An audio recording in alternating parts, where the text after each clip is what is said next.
right.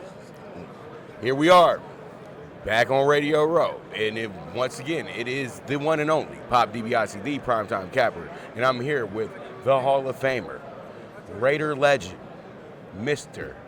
Tim Touchdown Brown. Woodrow Wilson. That's right. Don't forget Woodrow Wilson and JL Long Middle School. There you go. Talk about it. Talk about it. That's real. That's real talk there. Now, how was it coming from Woodrow Wilson High School, going to Notre Dame, and then becoming a Heisman Trophy winner, and then you get the phone call from Al Davis?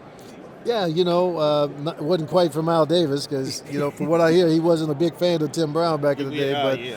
But it was great, man. I felt like the Raiders was the perfect spot for me. I was in a wishbone offense my senior year at Notre Dame, and I felt like I needed a little time to adjust to the NFL game. And if I would have gone to any team before the Raiders, I would have had to been on the field day one, and I think I would have struggled a little bit. But the Raiders gave me an opportunity because I had James Lofton and Willie Gauld and Mervyn Fernandez, all those guys, there to teach me how to play the game and a chance for me to watch what they were doing. And this was when you were a part of my favorite brand of the Raiders, the LA Raiders. So how was it playing at the Coliseum in front of 70,000? And then how did it develop you, since you know that it really did build it up? How was LA and your experience in LA before you guys had to go to Oakland? Yeah, I loved LA. I had a lot of family in LA, so it was a perfect spot for me. I think, the tough thing about LA is if you're not one of the top teams in the league and it's 75 degrees on Sunday morning, chances are people are going to be at the beach and they're not going to be at the game. And there were some games we would go to, the stadium was half full, it felt like. But when we were winning, it was the best place ever because the fan base was there, no doubt about it. But look, I would have loved to have stayed in LA. I would have loved to stay in Oakland, but, I think them being in Vegas right now seemed to be the perfect spot for them. But I think time will tell. All right, let's get down to the nitty gritty. State of the Raiders right now, Mr. Brown. I would hope that they would be honest enough to say that, there's a little, confusion maybe about what's going on or how did we get to here with Derek Carr? How is our defense not what we thought it was going to be? Our offensive line, what are we going to do with Josh Jacobs? How do we get rid of Derek Carr now without paying him $45 million? I just think, I would hope they would be honest enough to say that because I think everybody can get on board with that. But if you come out saying, oh, everything is great, just like we thought it would be, I think that's a little hard to digest, really. So, look, teams go through this, right? Maybe the Raiders have gone through it more than others or more than they should have.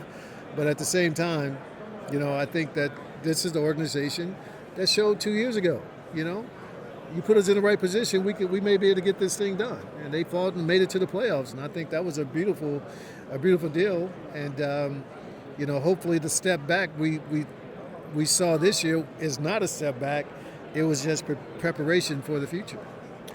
Now, when it comes down to the basis of the team where it's Derek Carr going against the head coach, what are your thoughts on Josh McDaniels moving forward? Do you think that this will be better for him as a fresh start, not having his quarterback now? Well, it better be. If he doesn't do it, I don't know if he's going to bring somebody in or go with Stidham or what he's going to do, but whatever he does at that position, it better be a lot better than get Derek Carr, because otherwise, he will get crucified.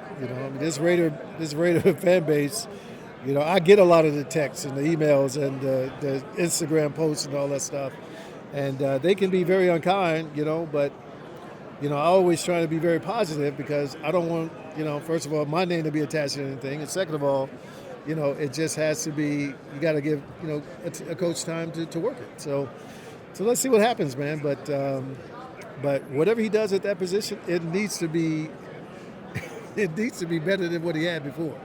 Because if not, that's a problem.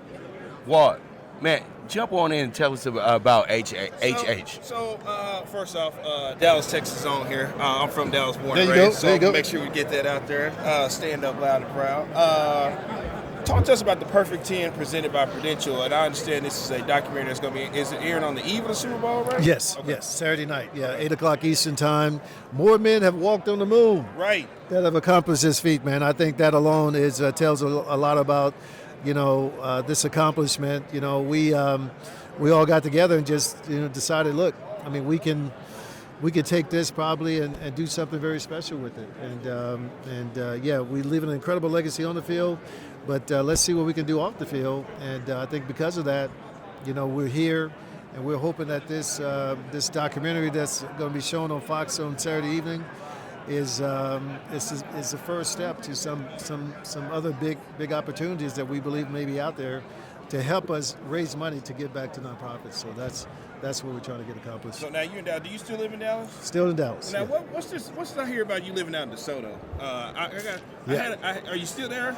I was. Yeah, good. I'm I'm glad you moved now out. I'm in Cedar Hill, though. I wouldn't even Oh, myself. now we talking. Yeah. Well, first off, let me shake your hand. We raised good men and gentlemen out Yeah, I there in appreciate Cedar you, Hill. brother. Yes, I sir. went there class of 06. Okay, I was all right, wondering if we all could right. get you down, come on down Beltline just a little bit further, get you out of. We did. We woke up. We woke up to Yeah, what we you made a good we move there. did. Now, of course, you see the shirt. Yeah. Can I ask you a question about my Cowboys real quick? Look, What we need? everybody wants to blame Dak for what happened, but I would hope that these receivers will come to the forefront and just say, look, some of this stuff that's going on is on us, right? And I think from that standpoint, what I saw on TV was more on the receivers than was on the quarterback. So Ooh, that's the first. I never heard that. yeah, I was well, the quarterback and the coordinator. that's not what I saw. I mean, when I see a guy doesn't come out his route and the ball is picked off, that's not on the quarterback. That's on he read the wrong thing. You know what I mean? And, what you saw with CeeDee Lamb is that he ran a man route versus a zone coverage. So when you come out of that break hard, then the quarterback thinks, oh, well, if you're running hard, that means it's man-to-man. So he tries to lead, and he leads right into the zone guy that's sitting out there. So, but Who wins the Super Bowl? I think Philly wins. Yeah, Wow. I think Philly Wow. wins. So Is this a Dallas thing? Darren Woodson was here yesterday. He said the Eagles too. I don't think you can really look at them and say that, they have a weakness that is, so exposable that they can lose this game. If they turn the ball over 15 times, yeah. But other than that, I think that's the only way they lose this game. How can we sit up? Everybody's just forgetting about that number 15 p.m. No. I get that, brother. I really do. But if he's down by 2 scores, it ain't going to matter. All right. Well, All right. Check out the Perfect 10. Yes, presented Perfect by 10. Prudential, and that is the eve of Super Bowl. Yes. All yeah. right. Saturday at 8 o'clock. Saturday, 8 o'clock. And Okay. And he's going for the Eagles simply because ain't nobody rooting for the Chiefs if you're a Raiders. Come on, dude. Come on. For real, though. That's a really good point. I Sorry appreciate about you that, guys. Mr. Brown. Come on, man. Thank you for joining us.